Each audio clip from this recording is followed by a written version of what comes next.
हं? अरे कुठं गेली? हे तर भेटू म्हणली होती की का? कुठं गेली माझी भावी बायको?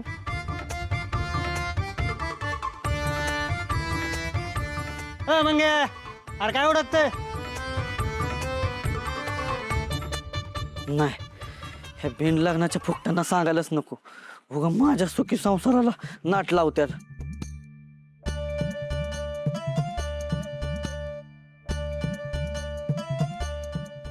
अरे काय ओळखतंय सांग ना. अरे ते बिलड हरवलंय रे, ती हुडकतोय. थांब आलो. कुठे गेली का? ही पाहुणे नक्की कुणाच्यात आली होती? काय नाव होतं हिचं बरं? मग यार चल ना बाबा. अरे जायचं का नाही घरी? आलो आलो.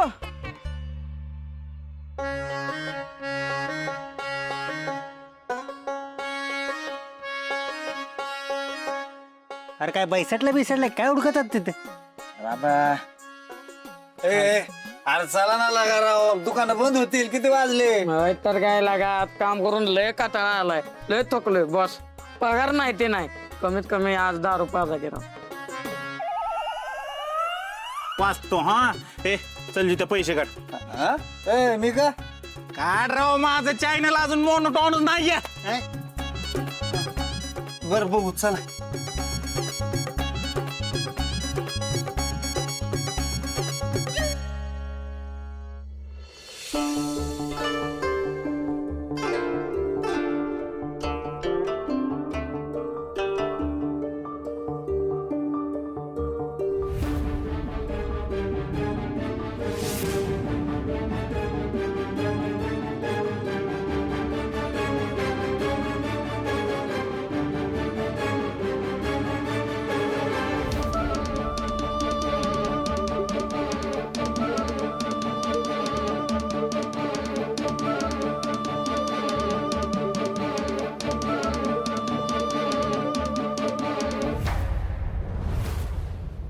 घरात सगळं नीट असायला हवं. आज काहीही करून त्या ड्रमचा बंदोबस्त करायला पाहिजे. उगीच परत त्या ड्रममुळे आणखी तमाशा नको व्हायला. आज काय तो सोक्षमोक्ष लावूनच टाकतो.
मागं वळले म्हणजे हे गोपाळ टेलर नसून डॉक्टर अजित कुमार देवच आहेत.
डॉक्टर म्हणून कोणी हाक मारली?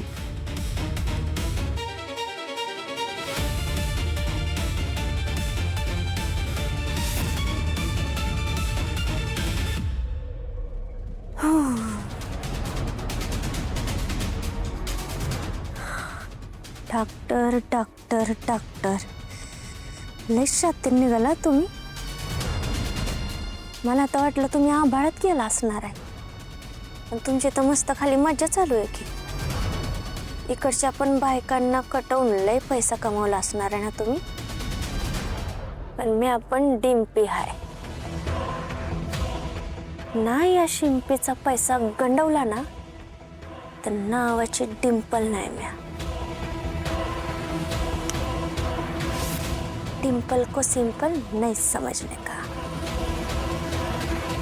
फुले, ए फुले, जरा गुळ खोबरं घेऊन ये ग.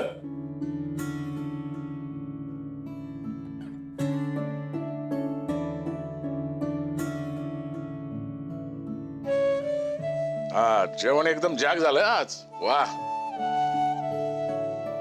वय आज लयच भारी झालं होतं ना जेवण. सगळे कसे मस्त जेवले की नाही. हा, पण हाय का कुणाला माझ्या सुद्याची सूद? हा, का सकाळपासून पोलीस स्टेशनला गेलाय तो, अजून आलेला नाहीये. काय त्यानं खाल्लं असेल नसेल एकाला सुद्धा विचारपूस करावी वाटली नाही बाई माझ्या सुद्याची.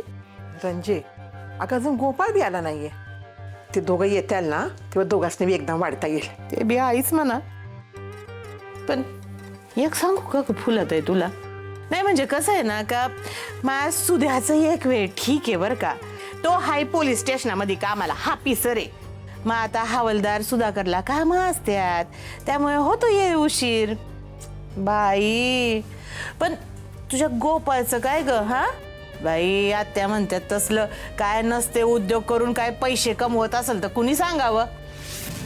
हा, अवघी का कुणी आजारी सासूरा एवढे लाखो रुपये देईल? हा, आणि हित त्याची बायको त्या फुटकळ ड्रमसाठी एवढे पैसे मोजल नाही बाई. चांगलंय जे होतंय ते चांगलंय, बघत बसायचं आपलं.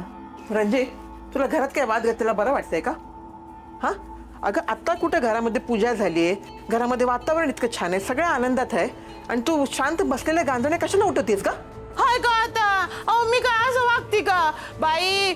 काय खोटं बोलते वय ग मी? फुलत आहे तुझ्या लेकाला आणि सुनाला घरात द्यायला पैसे नाही. असल्या फालतू फुटकळ गोष्टींसाठी पैसे आहेत बरं. रंजे, तो त्यांचा कमवलेला पैसा आहे, ते त्यांचा ते काय बी करतील.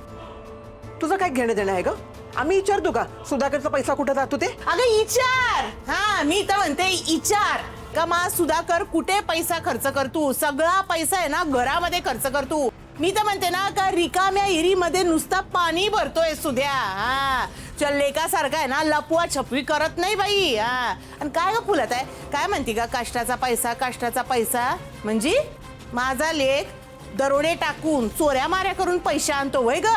मी तर म्हणते ना का हिचा लेक आणसून काहीतरी घपला करत असणार आहे, त्याशिवाय नाही येणार एवढा पैसा त्यांच्याकडं. काही झालं की गोपाळजी लालीजी गोपाळजी लालीजी जी जी जी नुसती तू त्यांची जिलकरी. अहो तुम्ही हिला सांगा, मी भलते भलते आरोप सहन करून घेणार नाही. हाय का आता? मग हो हिला पण सांगा का उगे ना मा नादी लागायचं नाही बरं का, मिरच्या झोमतील. रंजे, मी किती बी वाद घालायचा नाही म्हटलं ना तुझ्यासोबत, तरी बी तू आपली वाद घालतच असती. इथं घरामध्ये चांगलं व्हावं म्हणून मी इकडे तडपडत असते. तरी तुझं काय चाललंय ग? ते तुझं ऐकणार नाही, माझंच ऐकणार. ते माझा नवरा ऐकू वय ग बाई, तुझंच ऐकतील. काय करायचं? खोलीमध्ये घेऊन जायचं, गुलू गुलू गुलू गुलू नवऱ्याशी बोलायचं, मग तुझंच ऐकणार. माझं कशाला ऐकतील ते? ऐकतील ते? मी मोठे, माझंच ऐकणार ते. हा, बस गप रागे.